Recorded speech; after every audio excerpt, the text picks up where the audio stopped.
So what was the brand's, what would you say the major upside was for that private equity firm? How did they extract further value out of it? Yeah, so they saw a young kid without a lot of professional seasoning who had created a money printing machine.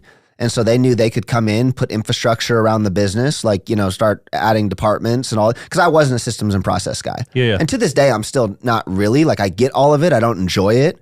I like marketing. I like creativity. But so they saw that. They saw kind of like, lot of EBITDA. Like once they peeled back the layers on the audit, we were actually making a little bit more money than we had reported. So they were like, oh yeah, it's a great deal for us. So they saw that. So they knew they were buying right. Half of the private equity thing is buying right.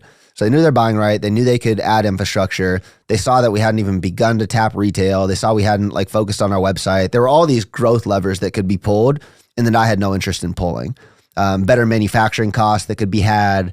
And so basically they came in, did all of that. And within 2 years, the business is, like I said, I probably left 20 to 35 million on the table.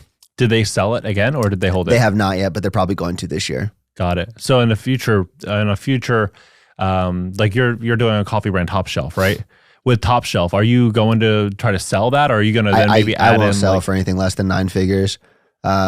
It's I think the hardest part in business that like a lot of people, I guess that I underappreciated was like how hard it is to get something that's like incredibly solid and making a bunch of money. Like I panic sold, but to get to that stage, it was like really to get to the next stage was just do. It's like it was like a pretty clear playbook that I can see now.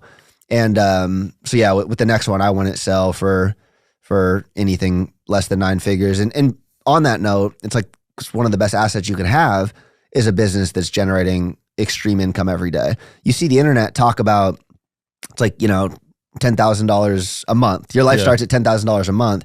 And my thing is like, until you have a business that's making $10,000 a day while you do nothing in your life has really changed. Like that's where you start seeing real wealth. And there's no need to sell that. Like you get that huge cash out and then you have to go figure out what to do with that money. Like you might end up buying another business that generates that kind of cash flow, right? And so when you have a business like Genius would push, we had $1 million profit months.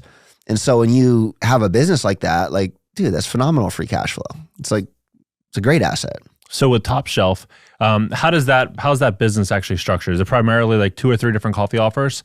Or is it a wide array of different coffee products? So honestly, it started as like general coffee, and that was just like kind of something I wanted to do for fun. But it kind of took off, and we kind of appealed to that entrepreneurial market.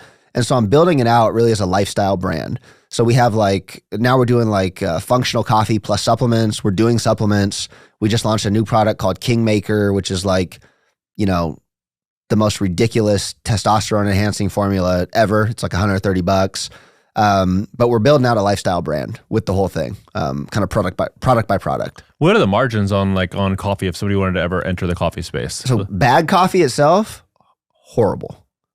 Like you're talking, and it's not the margin percentage that's bad. I mean, it is bad, but it's the per profit, or dollar profit per unit. So if you're selling a $50 bag of coffee, and even if it's, 50% gross margin, you're still only making a couple bucks.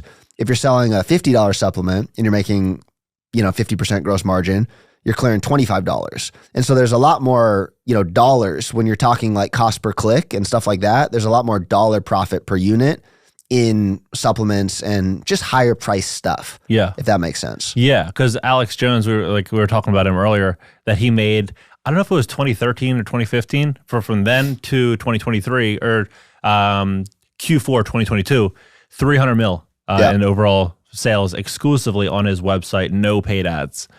That dude's a monster. I mean, he talks up the fear, but then he has the solution. Yeah.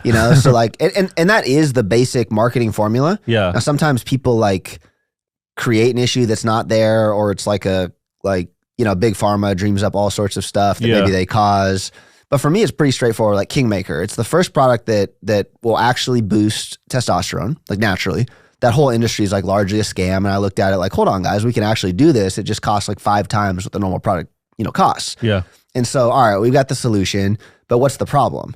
Well, the problem is that fucking it's estrogenicide everywhere. Estrogenics are in everything. Plastic water bottles, fluoride in the water.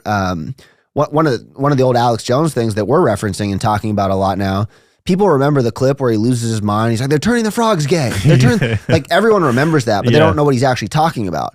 What he's talking about is our water filtration system in this country isn't very good. And so when women take birth control, which most women are, it's excreted through their urine and it's not filtered out of the water. People don't know that like the water in the toilet is the water that we end up eventually drinking through the tap, which is shocking to people, but you know, it goes through cleaning and all that, except it doesn't get out a chemical called astrazine, which comes from birth control. Like they've run tests on this. There's more than trace levels of astrazine in the water.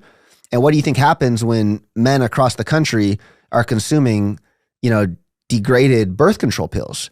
It spikes your estrogen. You grow boobs. One might go as far as saying that, I can't say it on here, but it might affect your sexual preference. Yeah.